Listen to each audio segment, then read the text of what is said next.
Hi everyone, my name is Alex Rawlings and welcome back to my channel. In today's video, we're going to be talking about a question that I get asked quite a lot, which is how to stop translating in your head. However, for the purposes of this video, I've got to admit, I'm a little bit tired of making videos just in English. So we're going to try and mix things up a little bit, and I'm going to speak a few different languages. Now, if you speak these languages, this will be an interesting test. You may notice that I often say things in those languages that sound kind of weird, and that's probably because no matter how much I try to think in the languages I'm speaking, ultimately I'm still a native English speaker. So sometimes things come out sounding a little bit British, but we'll see how it goes. So there are a lot of reasons why you don't want to be translating in your head when you're speaking in a foreign language. The first thing is that when we are translating everything we're saying in a foreign language, it's really going to slow us down. That's going to mean that we're going to take longer to think, we're going to take longer to react to things, and ultimately it's going to take away basically our flow, which means that we're going to sound less effective, we're going to feel less confident, and we're going to be less likely to speak in that foreign language. The other thing as well, which we're going to talk about, is that when we're trying to translate everything from our native language into the language we're speaking, we can kind of become a bit perfectionist about the language we're learning.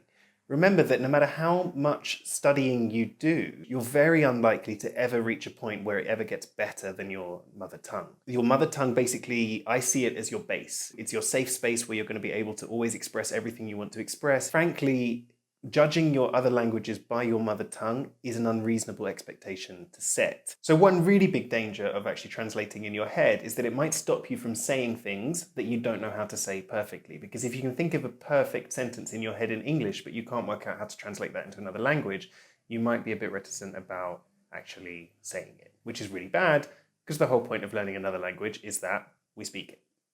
Entonces, ya lo tenemos claro que no queremos estar traduciendo todo el rato que estamos hablando otro idioma.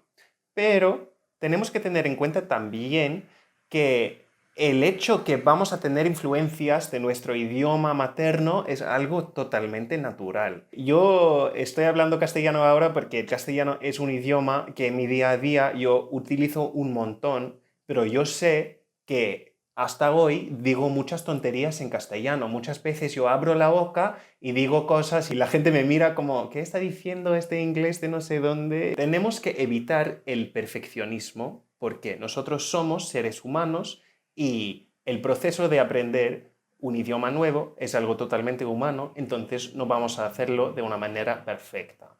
Pero eso no quiere decir que no podemos hacer mucho progreso. Λοιπόν, πόσο δύσκολο μου φαίνεται τώρα να κάνω ένα βίντεο σε παραπάνω από μία γλώσσα, να σου πω την αλήθεια. Εντάξει. Λοιπόν, τι συμβουλές έχω για σας, πώς να σταματήσετε να μεταφράζετε συνεχώς το μυαλό σας όταν μιλάτε μία ξένη γλώσσα. Υπάρχουν τρία πράγματα που σήμερα θα μοιραστώ μαζί σας. Το πρώτο είναι να σπάσετε τον κύκλο που σας κάνει να πάτε από τη μία γλώσσα στην άλλη. Το πρώτο λάθος που κάνουμε όταν μαθαίνουμε μια ξένη γλώσσα είναι να σκεφτούμε ότι οι λέξεις που έχουμε... Σκεφτούμε, δεν ξέρω αν είναι λάθος αυτό. Λοιπόν, η πρώτη συμβουλή. Αντί να μεταφράζετε από τη μία γλώσσα στην άλλη, κάνετε μια προσπάθεια να βλέπετε τα πράγματα για τα οποία μιλάτε, να τα βλέπετε στο μυαλό σας και τότε να τα περιγράφετε απευθείαν στην άλλη γλώσσα. Αυτό που θέλω να πω είναι, αντί να βλέπεις μια εικόνα, να την καταλαβαίνεις στη δικιά σου μητρική γλώσσα και τότε να μεταφράσεις και την κατανόηση αυτή στην άλλη γλώσσα που μαθαίνετε, προσπαθείτε να περιγράφετε αυτή την εικόνα απευθείας στην άλλη γλώσσα. It is a lot harder than I thought it was going to be to explain these concepts in a language that isn't English, so I'm struggling. What I mean by this is basically there's a connection between object equals name in foreign language. And I think I perceive this in a lot of people who are learning foreign languages. And that's really something we have to break. Instead of object equals, say, English equals Greek, we have to say object equals Greek, object equals English. So when we see something, we don't think of it in our own language and then translate it straight away, but we see it and we immediately know what it is in that foreign language. That way, we're coming a little bit closer to thinking in the language that we're learning. This is something that you can actually practice very, very easily on your own, regardless of whether or not you have a teacher. So basically what I would do is I would go to the internet and look for photographs, look for journalistic photographs or any photographs that have a kind of scene, and basically practice describing that scene in the language that you're learning. So for example, if you take a picture from a newspaper of, say, a protest, you can immediately start describing what you're seeing, but doing it in the foreign language. Now, if you have a language teacher or a language exchange partner or someone that you're working with to learn that language, this is a great thing to do with them because they can give you immediate feedback, they can ask you questions, and they can make it really obvious whether or not they've understood you. But the good thing is that this is also something that you can do on your own. You can either do it by recording yourself speaking, or maybe you prefer to write it down. So I'm aware that now, having said that I'm not going to make this video in English, I'm speaking a lot of English, so let's try and switch language again. Η δεύτερη συμβουλή που θα σας δίνω... είναι πολύ δύσκολο. Okay, so having said I'm going to make this video in English, δεύτερη συμβουλή είναι να σκεφτείτε για τις λέξεις που είναι πάρα πολύ δύσκολο να τις μεταφράζεις σε μια άλλη γλώσσα. Δηλαδή, σκεφτώντας λίγο για τα ελληνικά. Στα ελληνικά έχουμε πολλές εκφράσεις και πολλές λέξεις που λέμε οι Έλληνες πολύ συχνά, που μπορείς κατά κάποιον τρόπο να τα εξηγήσεις σε μια άλλη γλώσσα, αλλά ποτέ δεν θα είναι κυριολεκτική μετάφραση. Τι εννοώ? Δηλαδή, όταν εκφράζουμε τη γνώμη μας, για παράδειγμα, στην Ελλάδα, πολλές φορές μπορούμε να λέμε νομίζω, πιστεύω, μου φαίνεται και τέτοια, αλλά πάρα πολύ στα ελληνικά χρησιμοποιούμε τη λέξη λες, λέω. Λες να έχει φαγητό σήμερα? Αυτό είναι κάτι που στα αγγλικά δεν μπορείς να το πεις έτσι. Θα πεις κάτι σαν do you say that there's a lot of food still? Αλλά αυτό είναι κάτι που δεν λέμε στα αγγλικά. Οπότε εδώ έχουμε ένα παράδειγμα μιας λέξης που δεν μπορούμε να τη μεταφράζουμε. Οπότε αν κάνουμε μια προσπάθεια να χρησιμοποιούμε τη λέξη αυτή, εννοείται ότι θα πρέπει να αλλάξουμε λίγο τις σκέψεις μας και να αλλάξουμε λίγο το μυαλό μας για να αρχίσουμε να σκεφτούμε στη γλώσσα που μαθαίνουμε και στη γλώσσα που θέλουμε να μιλάμε.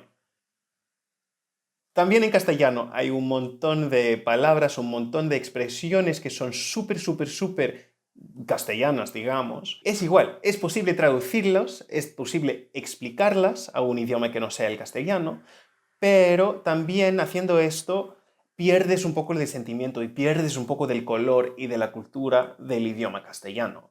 Por ejemplo, un verbo que siempre me ha parecido súper difícil, ¿cómo se dice? Translate. Por ejemplo, un verbo que siempre me ha parecido súper difícil de traducir a otros idiomas es el verbo ponerse. Por ejemplo, si te vas a poner así, no te voy a contestar.